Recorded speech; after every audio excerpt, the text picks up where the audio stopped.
Hey guys! Tonight we're easing into a story that is equal parts medical oddity and medieval bedtime nonsense. So grab a blanket, dim the lights, and let's talk about how, for a very long time, people honestly believed your urine wasn't just a bodily inconvenience. It was basically a crystal ball. Yes, medieval doctors thought they could look at your pee and figure out your past, your present, and sometimes even your future. Now, before we judge too harshly, remember, this is the same period where people thought bad smells caused the plague and that drilling a hole in your skull might fix a headache. So really, pee prophecy fits right in. The practice had a fancy name, uroscopy. Picture this, your physician would dramatically hold up a flask of your urine, preferably in good daylight, and squint at it like a wine critic. They'd swirl it around, check the color, consistency, whether it had sediment, bubbles, or floating particles. And from that foamy little potion, they claimed they could diagnose everything from fevers to heartbreak. Because, of course, they did. And here's the twist. It wasn't a fringe practice. It was mainstream, respectable, and deeply tied to the academic world. We're talking university-trained physicians who spent years memorizing urine charts, yes, literal color wheels of pee. They had about 20 to 40 shades of urine, each one allegedly tied to a specific condition. Dark brown? Bad news. Pale yellow? Maybe okay. Green? Don't even ask. The logic, if you can call it that, came straight out of humoral theory, the ancient Greek medical system everyone in medieval Europe swore by. According to this, your body was ruled by 4 fluids: blood, phlegm, black bile, and yellow bile. When they got out of balance, you got sick. And because urine was basically the body's liquid summary report, doctors thought it revealed which humor was messing up the system. You weren't just peeing, you were handing your physician a diagnostic essay. Of course, medieval doctors weren't content to just say, you're sick. They went further. Some genuinely claimed they could see a patient's entire life story swirling in the flask. One 13th century text even suggests a doctor could tell if someone was a virgin just by checking the clarity of their urine. Imagine bringing that up at your annual checkup. But it gets even better. Physicians would sometimes claim they could predict the course of an illness, when it would get better, when it would worsen, and in particularly ambitious moments when the patient might die. It's worth noting that these predictions weren't exactly accurate. Still, that didn't stop medieval people from taking it seriously. If the doctor said your pee suggested a decline on the 3rd day, you might start writing your will just to be safe. Now, uroscopy wasn't just medical, it was also theatrical. Doctors often carried around ornate glass flasks just for pee analysis. They'd hold them up dramatically, sometimes in front of a crowd, because why not turn your bladder infection into public entertainment? The practice even worked its way into art. Illuminated manuscripts show physicians in flowing robes staring thoughtfully into jars of golden liquid, like they were gazing into the world's least exciting snow globe. And it wasn't all about illness either.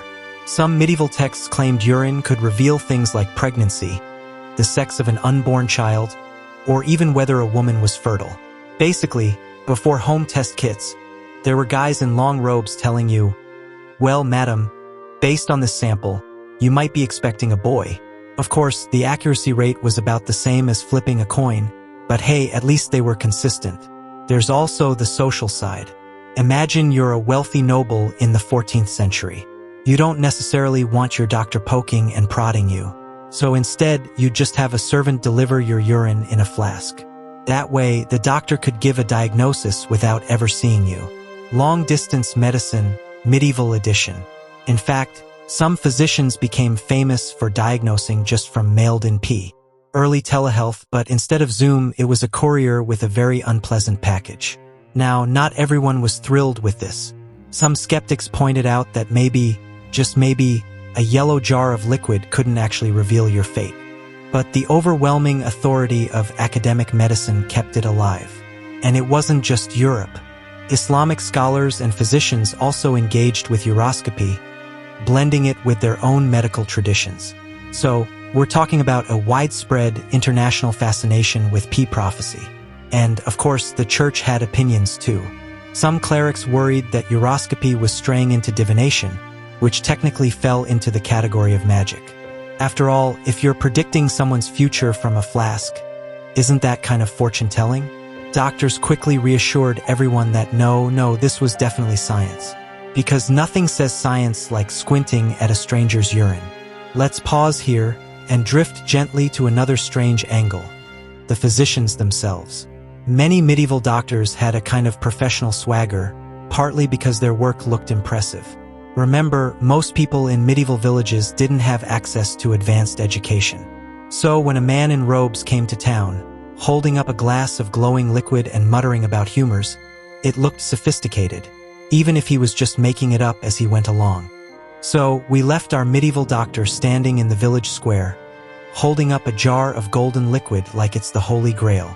Let's wander a little further into this peculiar world, because things only get more delightfully absurd.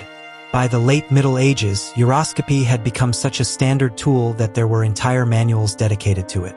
Picture a handbook with little painted circles of urine in every possible shade, labeled with conditions like melancholia, dropsy, or fever of the third type. Essentially, it was a medieval paint swatch book, but instead of picking colors for your kitchen wall, you were diagnosing someone's kidney stones. Some doctors even tried to standardize the equipment. The classic matula, or urine flask, was supposed to be round and clear with a narrow neck so that you could really admire every bubble and fleck of sediment. It's amazing to think people in the 14th century were manufacturing glassware not for drinking wine, but for swirling pee. Truly civilization at work. Now, if you're wondering whether this ever went off the rails, yes, very much so. There are recorded cases of physicians making wildly specific claims. One medieval text describes a doctor who insisted he could tell the exact number of days a patient had left just by the smell and hue of their urine. Unsurprisingly, his accuracy rate was terrible. But people kept hiring him anyway because in a world without lab tests, sometimes a confident liar was as good as a healer. And then there were the charlatans. Because of course there were. Not every urine reader was university trained. Some were just local quacks who figured out that if you stare into a jar long enough and say something mysterious, people will pay you. And to be fair, the line between the quacks and the actual doctors wasn't always that clear. After all, both were just looking at pee. Still, this practice had staying power. Even into the Renaissance, learned men were writing new treatises on uroscopy. They layered on more complicated interpretations, mixing in astrology. Yes, because nothing says serious science like checking your horoscope while holding a urine flask. Imagine the diagnosis: Mars is in retrograde and your pee is cloudy, so maybe avoid dairy this month. But let's not be too smug. Uroscopy wasn't entirely useless. Certain things really can show up in urine, like diabetes, which can cause sweetness in the sample. In fact, one English physician in the 17th century reportedly tasted urine to check for sugar. Which, yes, is exactly as gross as it sounds, but also technically a step toward modern endocrinology. So maybe, in their roundabout, slightly disgusting way, the medievals were onto something. Meanwhile, the symbolism of urine found its way into literature and art. In some manuscript margins, we see little jokes about doctors holding pee flasks, poking fun at how seriously they took it. Writers like Chaucer even slipped in references to uroscopy as a kind of fashionable nonsense. Because when your entire culture is obsessed with something, someone's going to turn it into satire. And yet, patients trusted it. Nobles, kings, even popes, all handed over their flasks.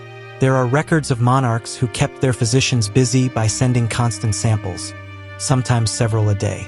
It became a kind of medical security blanket, proof that the experts were on the case, even if their advice was about as reliable as reading tea leaves. By the 16th and 17th centuries, though, skepticism grew louder. New medical knowledge, especially anatomy and dissection, started to make pee reading look a bit silly. Some physicians quietly admitted that uroscopy was more of a confidence trick than a diagnostic tool. Others clung to it anyway, because their entire careers had been built on staring at bodily fluids. Old habits die hard. Eventually, the practice slipped into the background, surviving more as a cultural memory than as a serious medical art. By the Enlightenment, if a doctor pulled out a matula and started swirling, you'd probably laugh. But for centuries, it was no joke. It was the gold standard of diagnosis. And maybe that's the strangely comforting part. People in the Middle Ages weren't stupid. They were just trying to make sense of health with the tools they had. If your whole world is framed by humors, then of course urine looks like a roadmap to the soul. It's not so different from us clinging to fad diets or buying miracle supplements today. The packaging is slicker, but the impulse is the same. So, next time you hear someone talk about ancient wisdom in medicine, remember that for hundreds of years, some of the wisest men in Europe were literally staring into pee jars and confidently predicting your future. Let's leave them there. Robes flowing, glass flask in hand, muttering about humors while the rest of us drift off to sleep. Thankful that our doctors now use actual science. Well, mostly.